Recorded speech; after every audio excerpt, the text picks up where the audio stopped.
യേശു പറയുന്നു, ഞാൻ നല്ല ഇടയനാണ്.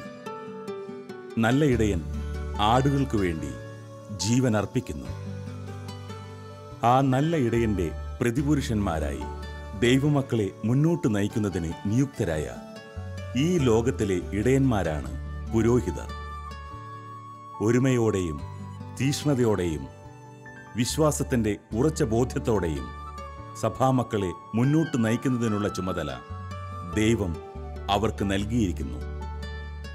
കേരള സഭയെ സംബന്ധിച്ചിടത്തോളം തനതായ സവിശേഷതകളോടെയും കാഴ്ചപ്പാടുകളോടെയും നൂറ്റാണ്ടുകളോളം ശക്തമായി മുന്നേറിയ ഒരു ചരിത്രത്തിന് പിന്നിൽ ഇത്തരത്തിൽ ഉറച്ച ബോധ്യങ്ങളുള്ള ഏറെ വൈദികർ ഉണ്ടായിരുന്നു. ഇന്നും ചോർന്നു പോകാതെ സഭയുടെ വിശുദ്ധിയും തീഷ്ണതയും ഈ ലോകത്ത് നിലനിർത്തിയിരിക്കുന്നതും അവരുടെ നേതൃത്വമാണ്. ദൈവത്തിന്റെ തീരുമാനത്തോടുള്ള ശക്തമായ പ്രത്യുത്തരമായി മാറിയ അവർക്ക് മേലുള്ള ദൈവവിളിയാണ്.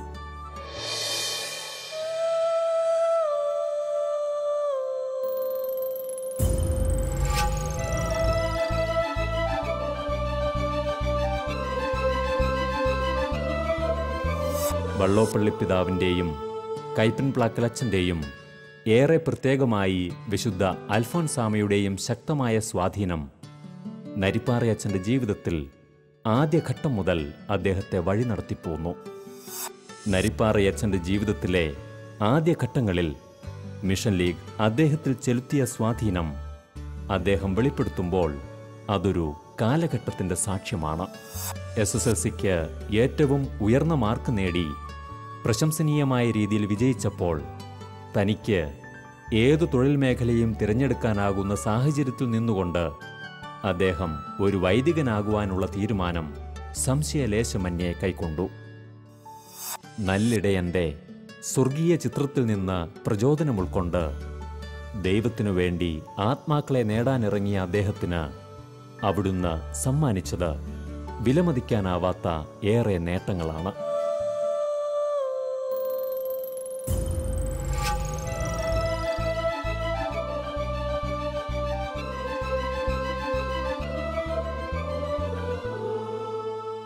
ഉറച്ച ബോധ്യങ്ങളുടെ പിൻബലത്തിൽ വ്യക്തമായ കാഴ്ചപ്പാടുകളോടെ ക്രിസ്തുവിന്റെ അജപാലന ദൗത്യത്തിൽ പങ്കാളിയാകുവാൻ തീരുമാനമെടുത്ത നരിപ്പാറയച്ചന്റെ ജീവിതത്തിലെ ദൈവിക ഇടപെടലുകൾ ഏറെ അത്ഭുതകരമായിരുന്നു. പഠനകാലത്തിനു ശേഷം പൗരോഹിത്യത്തിലേക്ക് നടന്നെടുക്കുവോളം ദൈവത്തിന്റെ ശക്തമായ കരങ്ങളാണ് അദ്ദേഹത്തെ മുന്നോട്ട് നയിച്ചിരുന്നത്. 1964 സാർവദേശീയ ദിവ്യകാരുണ്യ കോൺഗ്രസ് ബോംബെയിൽ വെച്ച് നടന്നപ്പോൾ അതിൽ പങ്കെടുക്കാനെത്തിയ കർദിനാൾമാരും മെത്രാന്മാരും വൈദികരും അടങ്ങിയ ലക്ഷക്കണക്കിന് ആൾക്കാരുടെ പ്രാർത്ഥനാ സാന്നിധ്യത്തിലാണ് അദ്ദേഹം പൗരോഹിത്യം സ്വീകരിച്ചത്. തുടർന്ന് പോൾ ആറാമൻ പാപ്പയുടെ അനുഗ്രഹം സ്വീകരിക്കുവാനും അങ്ങനെ സ്വർഗീയവും അവസ്മരണീയവുമായ ഒരു അവസരമായി ആ ദിവസങ്ങൾ മാറുവാനുമിടയാക്കിയ ദൈവത്തിന്റെ അനന്ത കാരുണ്യത്തെ അദ്ദേഹം സ്മരിക്കുന്നു. ബോംബെയിൽ അഖില ലോക ദിവ്യകാരുണ്യ കോൺഗ്രസ് നടന്ന 64 ഡിസംബറിൽ. അതുകൊണ്ട് ഇന്ത്യയിലുള്ള എല്ലാ ജമാഅത്തുമാരും ഡീക്കന്മാരുടെ ഓർഡിനേഷൻ അവിടെ വെച്ച് നടത്തി. നമ്മുടെ സുറിയാനിക്കാർക്ക് ഡിസംബർ 1-ാം തീയതി, 2-ാം തീയതി ലത്തീൻകാർക്കും. അപ്പോൾ അങ്ങനെ ഒരേ സമയത്ത് എല്ലാ മെത്രാന്മാരും ഒരു 5 നില സ്റ്റേജാണ്. ആ സ്റ്റേജിന് ഓരോ ഭാഗത്ത് എല്ലാ മെത്രാന്മാരും തത്സമയം കൊടുക്കുക. പൊതുവായ പ്രാർത്ഥന മുകളും ചെല്ലുന്നു. അത് അങ്ങനെ അതനുസരിച്ച് വള്ളപ്പള്ളി പിതാവാണ് ഞങ്ങൾക്ക് അവിടെ വെച്ച് വൈദിക വട്ടം തന്നത് ഡിസംബർ 1-ാം തീയതി. അപ്പോൾ ഈ 64 ഡിസംബർ 1-ാം തീയതി, ഈ 14 ഡിസംബർ 1-ാം തീയതി ആകുമ്പോൾ 50 വർഷം പൂർത്തിയാകും. അപ്പോൾ അതിനിങ്ങനെ ജൂബിലി ഉദ്ഘാടനം അതിനകത്താണുള്ളത്. ജൂബിലി വർഷമാണിത്. ഏതായാലും ഇങ്ങനെ അത് വലിയ അനുഭവമായിരുന്നു. 10 ലക്ഷം പേര് ഈ എൻ്റെ പൗരോഹിത്യ സ്വീകരണം കാണാൻ വേണ്ടി ലോകത്തോട്ടാകെ എല്ലാവരും വന്ന് കർദിനാളന്മാർ, മെത്രാന്മാർ, അച്ഛന്മാർ, ആയിരക്കണക്കിന് 10,000-കണക്കിന് അച്ഛന്മാർ കന്യാസ്ത്രീ. വലിയ സംഭവമാണ്. ആകാശഭൂമിക്ക് മധ്യേ ഞങ്ങൾ 5 നില സ്റ്റേജ് മുകളിൽ. അപ്പോൾ ഞങ്ങൾ അച്ഛന്മാരായത് 1-ാം തീയതി. 2-ാം തീയതിയാണ് മാർപ്പാപ്പ വരുന്നത്, പോൾ ആറാമൻ മാർപ്പാപ്പ. അദ്ദേഹത്തെയും ഇപ്പോൾ വിശുദ്ധനാകാൻ വാഴ്ത്തപ്പെട്ടായിട്ട് പ്രഖ്യാപിക്കാനൊക്കെ ഒരുങ്ങിക്കൊണ്ടിരിക്കുകയാണ്. പിന്നെ അദ്ദേഹം വന്നു കഴിഞ്ഞാൽ ഈ പട്ടം കൊടുത്തുകൊണ്ടിരിക്കുന്ന സമയത്ത്, എത്തിങ്ങ പട്ടം കൊടുക്കുന്ന സമയത്ത് വന്ന്, അപ്പം ഞങ്ങൾ കാപ്പയൊക്കെ ഇട്ടതുകൊണ്ട് ഞങ്ങളെല്ലാവരെയും ഈ 2-3 നിലയിലായിട്ട് ചുറ്റും ഇരുത്തിയിട്ടുണ്ട്, കസേരയൊക്കെ ഇട്ട്. കർദിനാൾമാരുടെ മുമ്പിൽ ഞങ്ങളാണ് ഉള്ളത്. അപ്പോൾ അദ്ദേഹം ഇങ്ങനെ വന്നു കഴിയുമ്പോഴത്തേക്ക് ഒരു മാർപ്പാപ്പ വരുമ്പോഴത്തേക്ക് ആദ്യമായിട്ട് വരുന്നതല്ലേ, ഈ 10 ലക്ഷം പേരുണ്ടെങ്കിലും ഒരു ശ്വാസം അടക്കി പിടിച്ച് നയിക്കുക, ഒരു സൂചി വീണൊക്കെ അതുപോലെ എല്ലാവരും ഇങ്ങനെ കയറി ചെന്ന് മുകളിൽ ചെന്ന് മൈക്കിന് മുമ്പ് വന്ന് എന്നാ പറയാൻ പോകുന്ന എല്ലാവരും ഇങ്ങനെ ശ്രദ്ധിച്ചിരിക്കുകയല്ലേ. അപ്പോൾ ആദ്യം പറഞ്ഞ വാക്ക് ഇപ്പോഴും ഞാൻ ഓർക്കുന്നുണ്ട്. ഞങ്ങളെല്ലാവരും എന്നാ പറയാൻ പോകുന്ന നോക്കിയിരിക്കുമ്പോഴത്തേക്കും ആദ്യം പറഞ്ഞ അദ്ദേഹത്തിന് വാക്ക് പറഞ്ഞു ജയ് ഹിന്ദ് എന്നാണ്. സെൻറ്റ് സേവിയേഴ്സ് ചർച്ചിലെ പുത്തങ്ങാനില്ല, ബോംബെയിലെ. അന്ന് സമൂഹ ബലിയില്ല. അപ്പോൾ ഓരോ മണിക്കൂർ ഇടവിട്ട് ഓരോ ആൾത്താരയിൽ ഇങ്ങനെ പള്ളിക്ക് ചുറ്റും സൈഡിലും മുകളിലും എല്ലാം ബാൽക്കണിയൊക്കെ ആൾത്താരകളാണ്. ആദ്യകാലത്ത് അങ്ങനെയായിരുന്നു. അച്ഛന്മാരുടെ ധ്യാനത്തിന് പോലും സമൂഹ ബലി പിന്നീടാണ് വന്നത്. അപ്പോൾ ഒറ്റയ്ക്ക് ആവും. എൻ്റെ സമയം 9 മണിയായിരുന്നു.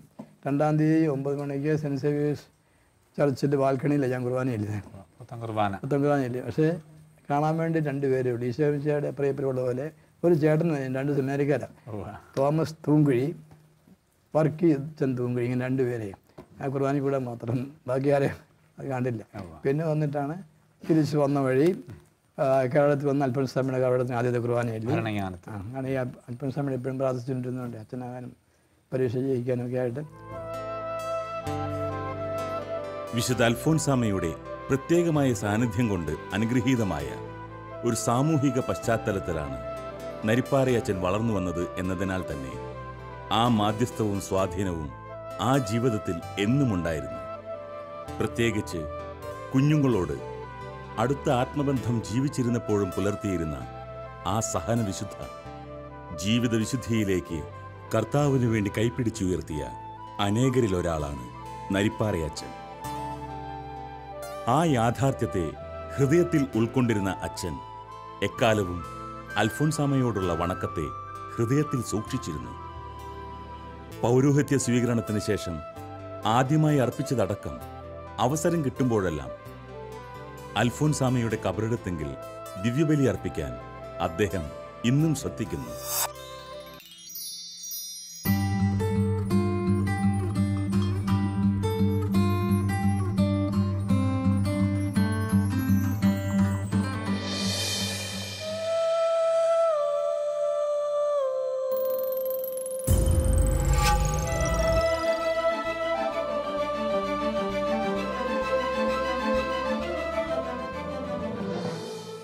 പതിറ്റാണ്ടുകൾക്ക് മുമ്പുള്ള മലബാർ മിക്കവാറും പ്രാഥമിക സൗകര്യങ്ങൾ പോലുമില്ലാതെ ഏറെ പരാധീനതയിലാണ്ടിരുന്ന സാഹചര്യത്തിലാണ് നരിപ്പാറയച്ചനെ പോലുള്ള ചില വൈദികരുടെ നേതൃത്വത്തിൽ ഏറെ വികസന പ്രവർത്തനങ്ങൾക്ക് ആ പ്രദേശങ്ങളിൽ തുടക്കം കുറിക്കപ്പെടുന്നത്.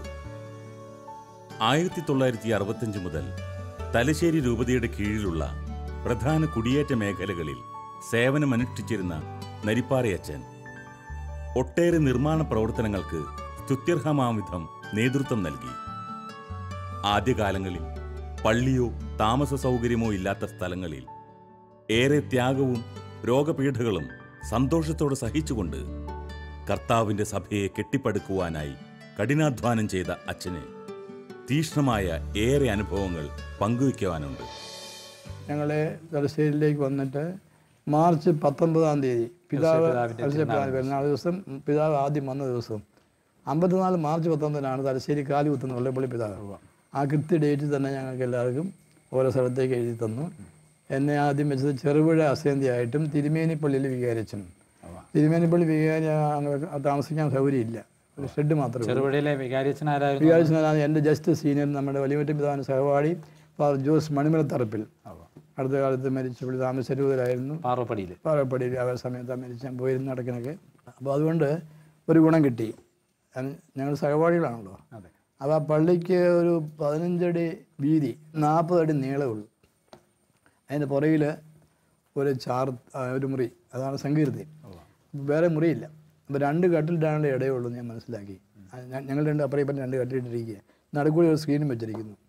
അതിന് ഒരു വശത്ത് ഒരു മേശയും കസേര അച്ഛന്, ഒരു വശത്ത് ഒരു മേശയും കസേര എനിക്ക്. ഇതാണത് പള്ളി, അത്രേ ഉള്ളൂ. അങ്ങനെ ഒരു പള്ളി ആ പുറകാൽ അതേ ഉള്ളൂ. എല്ലാവരും കളിയാക്കി പറയും മൊബാലുള്ള ഏക പള്ളിയാന്ന്. അതിൽ തേങ്ങാരി പണിയിച്ച പള്ളിയാണ്. മുന്തനാരി അച്ഛൻ പറഞ്ഞ അച്ഛന് അന്ന് കോഴിക്കോട് രൂപതപ്പെട്ട പള്ളി, അത് നമുക്ക് വിട്ടു തന്നതാണ്. അപ്പോൾ ആ പള്ളിയിൽ അവിടെ താമസിച്ചെന്ന് കുർബാന ചൊല്ലി ആദ്യത്തെ ഞായറാഴ്ച, 20-ാം തീയതി ഞായറാഴ്ച ഇവിടെ കുർബാന എല്ലാം കഴിഞ്ഞിട്ട് പിന്നെ 10 കിലോമീറ്റർ നടക്കണം എൻ്റെ പുതിയ സ്ഥലം തിരുമേനി എന്ന സ്ഥലത്തേക്ക്. അപ്പോൾ അവിടുത്തെ കഴിക്കാൻ ഒരു തമ്മൻ ചേട്ടൻ, കിഴക്കരക്കാട് തമ്മൻ ചേട്ടൻ എന്നെ കൂട്ടാൻ വന്നു. 2 മണിക്ക് അവിടെ പുറപ്പെട്ട് 4 മണിയാകുമ്പോൾ അവിടെ എത്തി. പിന്നെ കുർബാന ചൊല്ലി എല്ലാവരെയും കണ്ടു. ആദ്യത്തെ സംഭവമല്ലേ പള്ളി കാണുന്നത്. അവിടെ ചെല്ലുമ്പോൾ പള്ളി റോഡ് സൈഡൊന്നും അല്ല. ഒരു റോഡ് കഴിഞ്ഞിട്ട് പിന്നെ ഒരു റോഡ് കടന്നിട്ട് പിന്നെ കരക്കേറ്റ എല്ലാം കയറി പോകണം. ചെന്നപ്പോൾ ഈ പള്ളി കാണാൻ ആദ്യമായിട്ട് ആകാംക്ഷയോടെ ചെല്ലുകയല്ലേ. ചെല്ലുമ്പോൾ നമുക്ക് ഒരു വിറകുവര പോലെ എന്നൊക്കെ പറയാൻ വേണമെങ്കിൽ ഇത് തറ പോലും ഇല്ല. കെട്ടിമാടി ഒരു ചെറിയ പള്ളി. ഇപ്പോൾ പറഞ്ഞ ഒരു 30 അടി നീളമെല്ലാം കാണും. ചെറിയൊരു 10-15 അടി വീതിയും. ഓടിട്ടതാണോ? ഓടിട്ടു. അത് ഇല്ലി കഴുക്കോലല്ലേ. ഇല്ലി കഴുക്കോല കാട്ട് കഴുക്കോല തൂണ്. എന്നിട്ട് അൾത്താരയുടെ ഭാഗം മാത്രം മൺകട്ട വെച്ച് അടച്ചു. ഈ അൾത്താര തന്നെ കുർബാനയിലെ സ്ഥലം തന്നെ മൺകട്ട അടുക്കി കെട്ടി വെച്ചിരിക്കുക പൊക്കത്തിൽ. അത്രേ ഉള്ളൂ. അതിന് മുകളിൽ തുണി ഇരിക്കുക. പിന്നെ ഒരു ട്രങ്ക് പെട്ടിയിലാണ് കുർബാനക്ക് ഉപ്പായും കാസായൊക്കെ അതൊരു വീട്ടിൽ കൊണ്ട് വെച്ചിരിക്കുക. അത് ഞായറാഴ്ച ദിവസം കൊണ്ടുവരും. പിന്നെ നമുക്ക് മറ്റ് സൗകര്യങ്ങളൊന്നും ഇല്ല. കക്കൂസ കുളിമുറിയൊന്നും ഇല്ല. അവിടെ ചില ദിവസം അതിനകത്ത് ഈ ഓപ്പൺ എയറിൽ പോയി കിടന്നിട്ടുണ്ട്. ആവശ്യമില്ല പണിയൊക്കെ പണിയിപ്പിക്കാനൊക്കെ ആയിട്ടേ. അപ്പോൾ രാവിലെ 5 മണിക്ക് ആയിട്ട് ആൾക്കാർ വരുന്നതിന് മുമ്പ് കാട്ടി പോയിരിക്കണം. കാട് ഇഷ്ടം പോലെ ഉണ്ട്. പ്രഭാതം കാട്ടി പോയിരിക്കണം. അതിനകത്ത് തൊട്ടിയും കയറിയെല്ലാം ലൈറ്റ് തൊട്ടി കുടയെല്ലാം എടുക്കുന്നു പോകണമല്ലോ. അത് കഴിഞ്ഞ് ഞാൻ പിന്നെ അവിടെ ഇരിക്കുമ്പോൾ തന്നെ ഇത് ഒരു അസൗകര്യമാണ്, വണ്ടി എത്തുകയില്ല. അതുകൊണ്ട് റോഡ് സൈഡിലേക്ക് ഒരു 5 ഏക്കർ സ്ഥലം അവിടെയുള്ളത് വെച്ച് മാറി 3 ഏക്കർ സ്ഥലം റോഡ് സൈഡിൽ മേടിച്ചിട്ട് അങ്ങനെ റോഡ് സൈഡിലേക്ക് വള്ളി മാറ്റി. ഒരു ദിവസം കൊണ്ട് തന്നെ നല്ല ജനകീയ സഹകരണം കിട്ടി. ഒറ്റ ദിവസം കൊണ്ട് ഈ കുന്ന് നിരപ്പാക്കി. അത് മനുഷ്യപ്രയത്നമേ ഉള്ളൂ, JCB ഇല്ല. അവരെല്ലാവരും എന്നാ തിരുമേനി ബന്ധ് എന്ന് പറഞ്ഞാൽ എല്ലാവരും പിച്ചടക്കം എല്ലാവരും വന്ന് ഒറ്റ ദിവസം കൊണ്ട് കല്ല് കെട്ടാൻ അറിയാതെ കല്ല് കെട്ടി കല്ല് പൊടി അങ്ങനെ പൊട്ടിച്ചു. 3 ദിവസം തറ ഒരു ദിവസം കെട്ടി തീർത്തു. അങ്ങനെ ആ പള്ളി തന്നെ ഇപ്പം കെട്ടി ഉണ്ടാക്കി പോയി തൂണല്ല ആദ്യം ഉണ്ടാക്കുന്നത്. കാട്ടുതൂണൊക്കെ ആയിട്ട് തറ കെട്ടി. കാട്ടുതൂണ് കഴിഞ്ഞാൽ പിന്നെ സിമെൻറ്റ് കെട്ടല്ല ചുടുകെട്ട കമ്പനിക്കെട്ട പോട്ടി കമ്പനി ഉണ്ടാക്കി കട്ട തൂണ് കെട്ടി. അത് കഴിഞ്ഞാൽ പിന്നെ കുർബാന വെക്കാൻ സൗകര്യം ഉണ്ടാക്കാൻ വേണ്ടി അൾത്താരയുടെ ഭാഗം മാത്രം ചുടുകെട്ടുകൊണ്ട് തന്നെ കെട്ടി അടവാക്കി ഒരു വാതിലൊക്കെ വെച്ചു. അതാണ് നമ്മുടെ ആദ്യത്തെ പള്ളി. അപ്പോൾ കിടക്കാൻ സ്ഥലമൊന്നും ഇല്ലല്ലോ. അതുകൊണ്ട് അത് തൊട്ട് പുറകിൽ വേറെ ഒരു ചെറിയ ഒരൊറ്റ മുറി മൺകട്ട വെച്ചതാണ്. ഇല്ലി കഴുക്കോലും പെട്ടിയൊക്കെ ആയിട്ട്. ജനലും കഥകൊണ്ട് ജനലില്ല. അങ്ങനെ അവിടെ പത്താഴം അന്ന് കട്ടലില്ല. ഒരു പത്താഴം മേടിച്ച 2 ഉപയോഗം. അന്ന് ഈ മുളക് വിരിക്കുമ്പോൾ മുളകിടാം, നെല്ല് വിരിക്കുമ്പോൾ നെല്ലിടാം. പിന്നെ അത് കൂട്ടുമുറിയാക്കാം മേശ. ഉച്ചയ്ക്ക് ഉണ്ണാം, പത്താഴം കഴിയുമ്പോൾ അതുപോലത്തെ കയറി കിടക്കാം. അങ്ങനെ കിടന്നുകൊണ്ടിരുന്നപ്പോഴാണ് 65 ചിങ്ങമാസം 1-ാം തീയതി രാത്രി 1 മണി സമയത്ത് ഈ പുതപ്പിൻ്റെ കീഴെ കിടന്ന് എന്താ പഠിച്ചു ലൈറ്റ് ഉണ്ടായിരുന്നു. ലൈറ്റ് അടിച്ച് നോക്കിയപ്പം 32 വളയുള്ള വളകെഴുത്തിപ്പാമ്പ് വെള്ളി ശംഖുവരെ അത് കടിച്ച ചത്തുപോയുള്ളൂ. അതുപോലെ ഒരാളെ അവിടെ സൂചി വെക്കുന്ന പോലെയാണ്. അവന് ഉഗ്രവിഷമാണ്. ഒരാളെ അതുപോലെ അതിൽ കയറി കടിച്ചു. ചുവന്നുകൊണ്ട് അങ്ങോട്ടും ഇങ്ങോട്ടും പോകുന്ന ഞാൻ കണ്ടു. അതുകൊണ്ട് ലൈറ്റ് വെക്കാൻ കാരണം. ആ ലൈറ്റ് തന്നെ രക്ഷപ്പെടുത്ത്. കാരണം ലൈറ്റ് അടിച്ച് ചവിട്ടാതെ ഏറ്റ് നോക്കിയപ്പോഴാണ് ഇവൻ പത്താഴത്തെയും താഴോട്ടിട്ടു. ഞാൻ താഴെ ഒരു ചൂരലുണ്ടായിരുന്നു. ചൂരലിട്ടിട്ട് ഇവൻ തലക്കിട്ടടിക്കുമ്പം പേടിച്ചിട്ട് വിറകൊക്കെയാണ് കൊണ്ടില്ല. പിന്നെ അവസാനം നടുവ് ചേർന്നടിച്ചു. അപ്പോൾ നടുവ് ഒടിഞ്ഞ് താഴെ ചാടി. പിന്നെ തലയടിച്ച് പൊട്ടിച്ചു. അല്ലെങ്കിൽ അന്ന് തന്നെ മരിച്ചു പോകേണ്ട. അതിനകത്ത് 2 സന്ദേശം ഞാൻ പിറ്റേ ഞായറാഴ്ച പ്രസംഗിച്ചു. ഒന്ന്, പാമ്പിൻ്റെ കൂടെ ആരും കിടന്നുറങ്ങുകയില്ല. പാമ്പിൻ്റെ കൂടെ നിന്ന് കണ്ടപ്പോഴത്തേക്കും കാറിക്കൊണ്ട് ചാടി ഏറ്റു. ഒരു നിമിഷം പോലും പിന്നെ കിടക്കാമെന്ന് വെച്ചില്ല. അപ്പോൾ പാമ്പിനൂടെ കിടന്ന് കടി കിട്ടി മരിച്ചു പോകുന്ന ചിന്തയുള്ളതുകൊണ്ടല്ലേ. പക്ഷേ പാമ്പിനൂടെ കിടക്കുന്നതിനേക്കാൾ ഭയാനകമാണ് പാപത്തിൻ്റെ കൂടെ കിടക്കുക. പാമ്പ് വെച്ചിട്ട് ഉറങ്ങിയാൽ നേരം വിളിക്കുമ്പോൾ നരകത്തിലായിരിക്കല്ലേ. അതുകൊണ്ട് പാമ്പിനെ പോലെ തന്നെ അതിലപ്പുറമായിട്ട് പാപത്തെ ഭയപ്പെടണം. നമ്മൾ ഭയപ്പെടുന്ന ഒരു കാര്യം അതേപോലെ ഈശോ തന്നെ പഠിപ്പിച്ചല്ലോ. അതുകൊണ്ട് ആ ഒരു സന്ദേശം അവർക്ക് പറഞ്ഞു കൊടുത്തു. അതുകൊണ്ട് നമുക്ക് ദൈവത്തിൻ്റെ നന്ദി. പിന്നെ രണ്ടാമത് പറഞ്ഞത്, ദൈവം രക്ഷിച്ചപ്പോൾ ഒരു സന്തോഷമുണ്ടായി. നമ്മൾ ഈ അപകടത്തിൽ നിന്ന് പാമ്പിൻ്റെ വായിൽ നിന്ന് രക്ഷിച്ചില്ലേ. പക്ഷേ എന്നെ കേട്ടിരിക്കുന്ന നിങ്ങളോ അതിനേക്കാൾ നന്ദി പറയേണ്ടവനാ. നിങ്ങളുടെ കൂടെ പാമ്പിനെ കയറ്റിയില്ലല്ലോ. നിങ്ങളുടെ കട്ടിലേക്ക് കയറ്റില്ല, വീട്ടിൽ കയറ്റിയില്ല, മുറ്റത്ത് പോലും കയറ്റിയിട്ടില്ല. അപ്പോൾ നന്ദി പറഞ്ഞിട്ട് അതില്ല താനും. അപ്പോൾ ഇങ്ങനെ നമുക്കൊരു അപകടത്തിൽ രക്ഷിക്കുമ്പോഴേ ദൈവം സഹായിച്ചെന്ന് തോന്നുള്ളൂ. പക്ഷേ എല്ലാ ദിവസവും രക്ഷിച്ചുകൊണ്ടിരിക്കുക. അപ്പം നന്ദി പറയാൻ എപ്പോഴും നമ്മൾ കടപ്പെട്ടതാണെന്നുള്ളത്.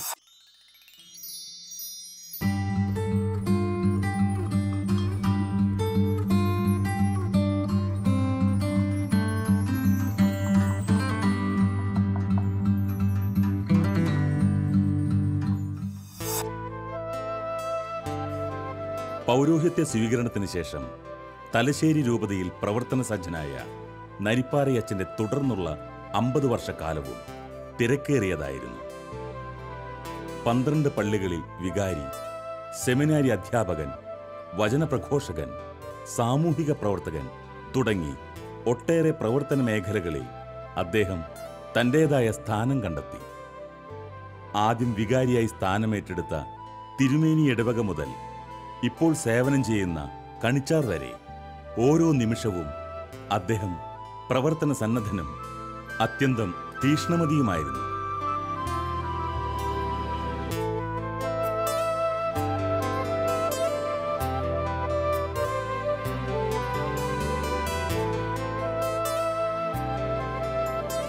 ആദ്യകാലങ്ങളിൽ ആ കാലഘട്ടം ആവശ്യപ്പെടുന്നതും അടിയന്തര സ്വഭാവത്തോടു കൂടിയതുമായിരുന്ന ഒട്ടേറെ നിർമ്മാണ പ്രവർത്തനങ്ങൾക്ക് അദ്ദേഹം സ്തുത്യർഹമായ വിധം നേതൃത്വം നൽകിയിരുന്നു. തുടർന്നും ഇത്തരം പ്രവർത്തനങ്ങളിൽ ഏറ്റവും അധികം പ്രശസ്തി ആർജിക്കാൻ അദ്ദേഹത്തിനായി. മലബാറിലെ ഏറ്റവും വലിയ പള്ളിയായ ചെമ്പേരി പള്ളി അടക്കം 12 പള്ളികളും ഒട്ടേറെ മറ്റു നിർമ്മാണങ്ങളും നടത്തിയിട്ടും ഇതുവരെയും യാതൊരുവിധ നിർബന്ധ പിരിവുകളോ അതിൻ്റെ പേരിൽ ഇടവകക്കാരുമായി എന്തെങ്കിലും വാക്കുതർക്കമോ ഉണ്ടായിട്ടില്ല എന്നത് അതിശയകരമാണ്. ചെമ്പേരിയിൽ 7 കൊല്ലം അവിടെയാണ് ഏറ്റവും കൂടുതൽ കാലം ഇരുന്നത്. ഏറ്റവും കൂടുതൽ ചെയ്തത് അവിടെയാണ് പള്ളി പണി. മലബാറിലെ ഏറ്റവും വലിയ പള്ളി പണിയാണ്. 173 അടി നീളം, 66 അടി വീതി, പിന്നെ 16,000 ചതുരശ്രടി വലുപ്പം, പിന്നെ പള്ളിമുറി 3 നില 6,000 ചതുരശ്രടി, പാരിഷ് ഹാള്, സ്കൂൾ 16 ഡിവിഷൻ 2 നില. എത്ര വർഷം ഉണ്ടായിരുന്നു ചെമ്പേരിയിൽ? 7 വർഷം. 7 കൊല്ലം തൊട്ട് ചെഴു പണിയാണ്. ടൗൺ കുരിശുപള്ളി. പക്ഷേ ഒന്നും പിരിവില്ലാതെ, അതാ ഓർക്കേണ്ട കാര്യം അല്ലേ. അച്ഛനെ കുറിച്ച് ഇടവകക്കാരെല്ലാം പറയുന്ന ഒരു നല്ല കമന്റാണ്, പിരിവുകൾ ഇല്ല, കുടിശ്ശികയില്ലാതെ. അതെങ്ങനെയാ? ജനങ്ങളെ സ്നേഹിക്കുക. അപ്പോൾ സ്നേഹിച്ച് കഴിയുമ്പോൾ ഇപ്പോൾ ഇതാ നമ്മുടെ വാതിലിനെ, സാധാരണ വാതിലിന് ഒരു താക്കോൽ പഴുതില്ലേ, ഈ താക്കോൽ പഴുതി താക്കോലിട്ടാൽ തുറന്ന് കിട്ടും, വിഷമമില്ല. അല്ലാത്തത് പോയി എന്തെങ്കിലും ഇടിച്ചാലും തുറക്കില്ലല്ലോ. അപ്പോൾ ഓരോരുത്തരെയും താക്കോൽ പഴുതി കണ്ടുപിടിക്കണം. അപ്പോൾ ആദ്യം പഠിക്കണം. ആദ്യം സ്നേഹിച്ച് പഠിച്ച് സ്നേഹത്തോടെ എണ്ണയൊക്കെ ഇടിയില്ല. ചിലപ്പോൾ സ്നേഹത്തിൻ്റെ എണ്ണ ഇട്ടിട്ട് താക്കോൽ പഴുതി ചോദിച്ചു കഴിഞ്ഞാൽ കിട്ടും.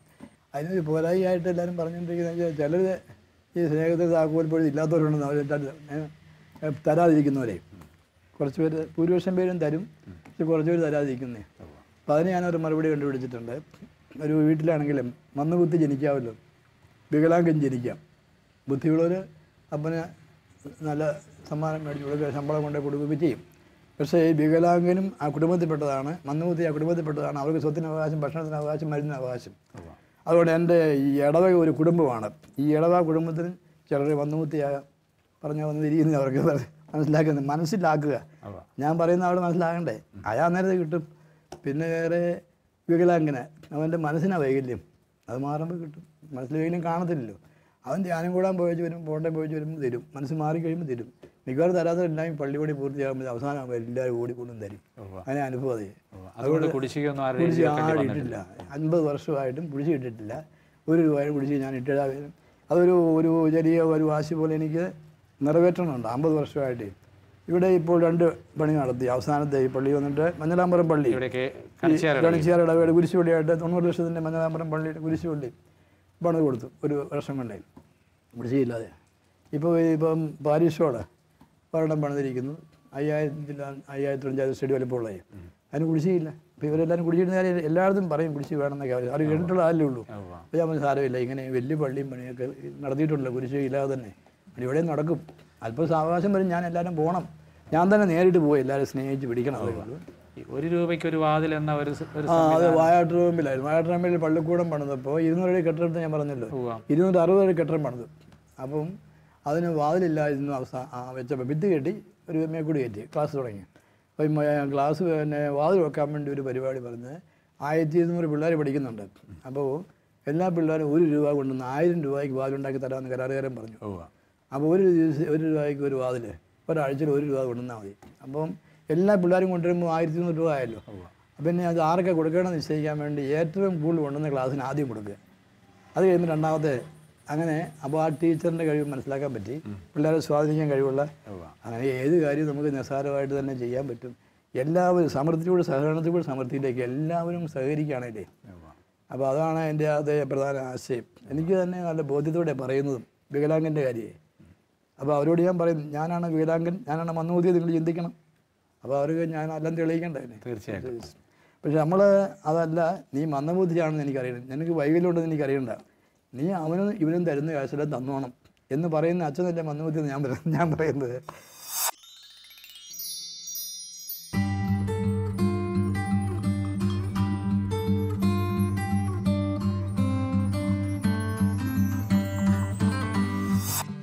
നല്ല ഇടയൻ തൻ്റെ ആടുകളെ പേര് ചൊല്ലി വിളിക്കുന്നു എന്ന വചനം നരിപ്പാറിയച്ചൻ്റെ ജീവിതത്തിൽ ഏറെ പ്രസക്തമാണ്.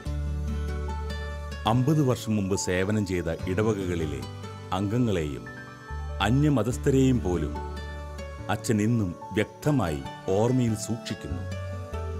അവരുടെ പേരും രൂപഭാവങ്ങളും അദ്ദേഹത്തിന് മനഃപാഠമാണ്.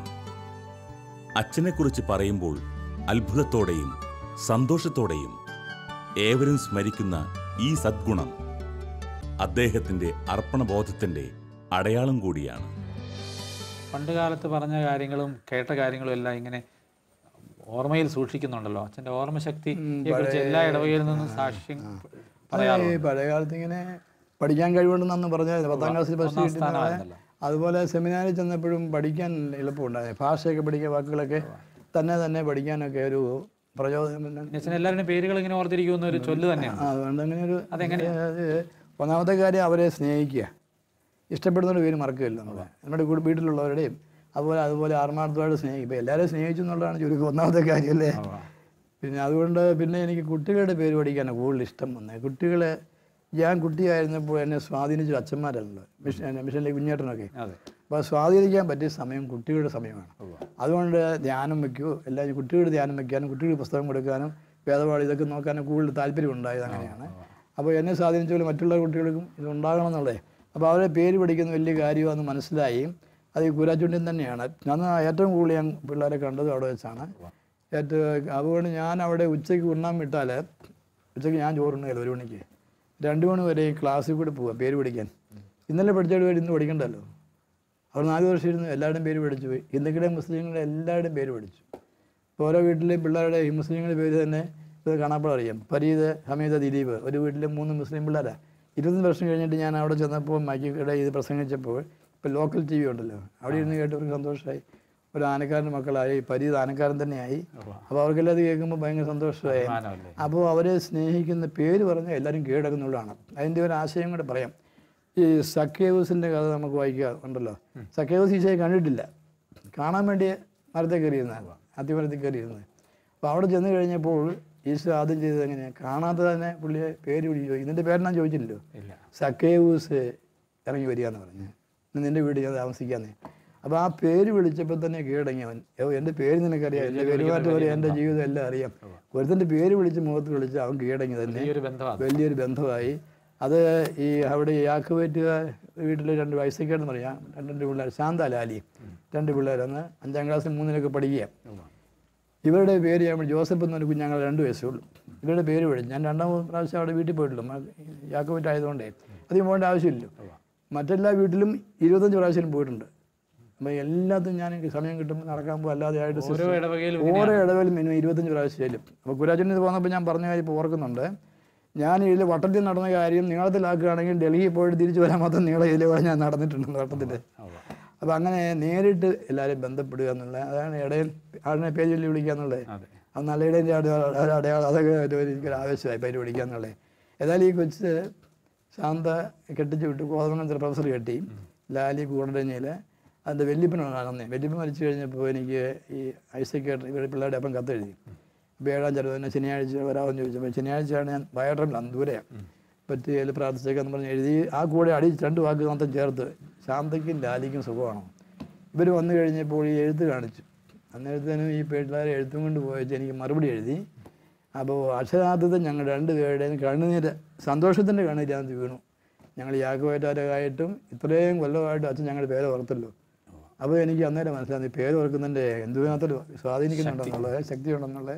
അപ്പോൾ ഞാൻ പിന്നെ അവൾക്ക് തന്നെ മറുപടി എഴുതി, നിൻ്റെ പേര് മാത്രമല്ല നിൻ്റെ രൂപവും ഭാവവും എൻ്റെ മനസ്സിലുണ്ട്.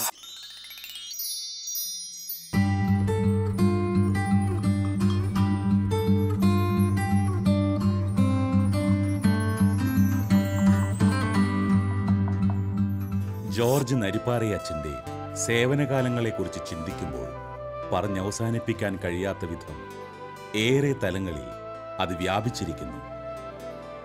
ഏവർക്കും മാതൃകയായി മാറിയൊരു ഇടവക വികാരി എന്നതിന് പുറമെ വചനപ്രഘോഷണ മേഖലയിലും അധ്യാപനത്തിലും എഴുത്തുകാരനുമായുമെല്ലാം അദ്ദേഹം ശ്രദ്ധിക്കപ്പെട്ടിരുന്നു. തൻ്റെ സവിശേഷമായ ലാളിത്യവും ആത്മീയ തീഷ്ണതയും പ്രവർത്തന സന്നദ്ധതയും കൊണ്ട് അദ്ദേഹം കൈവരിച്ച നേട്ടങ്ങൾ അവസാനിക്കുന്നില്ല. തൻ്റെ മേലുള്ള ദൈവവിളിയുടെ മാഹാത്മ്യത്തെ പ്രഘോഷിച്ചുകൊണ്ട് ദൈവപരിപാലനയുടെ വലിയ സന്ദേശമായി മാറിക്കൊണ്ട് അദ്ദേഹത്തിൻ്റെ യാത്ര തുടരുന്നു. ആദ്യം ഡൽഹിയിലേക്കായിട്ട് ഈ കൺവെൻഷനെല്ലാം കൊടുക്കുകയായിരുന്നു. പിന്നെ വർഗീസിന് അതിന് ജീവജ്വാല കുടിപ്പിച്ചു, നായകംരാജിന് വചനോത്സവത്തിൽ കൊടുത്തു. അവസാനം കടുത്തു കഴിഞ്ഞിട്ട് എന്നെ പുസ്തകങ്ങളാക്കി. ഇവിടെ ബെന്നി പുന്നത്ര തന്നെയാണ് പുസ്തകം എഴുതാൻ പ്രേരണ അന്ന് ഞാൻ അവർക്ക് കൊടുത്തിരിക്കുകയാണ്. ആ ഒരു രാത്രി ഞാൻ കരഞ്ഞു ഉറങ്ങിയിട്ടില്ല. പിന്നെ എഴുതിരുന്നു എല്ലാം വായിച്ചു കഴിഞ്ഞു. അവസാനം ഈ മേശപ്പുറത്ത് എൻ്റെ കുരിശുരൂപമുണ്ട്. ആ കുരിശുരൂപം നോക്കിയപ്പോൾ ഈശോ മിശിഹായാണ് എന്നെ ആശ്വസിപ്പിച്ചത്. നമ്പരം കൂടി ഇത് കണ്ടു, നീ വിഷമിക്കണ്ട, ഞാൻ നിൻ്റെ കൂടെ ഉണ്ട്, ഇത് വീട്ടാൽ നിന്നെ ഞാൻ സഹായിച്ചേക്കാന്ന് പറഞ്ഞു.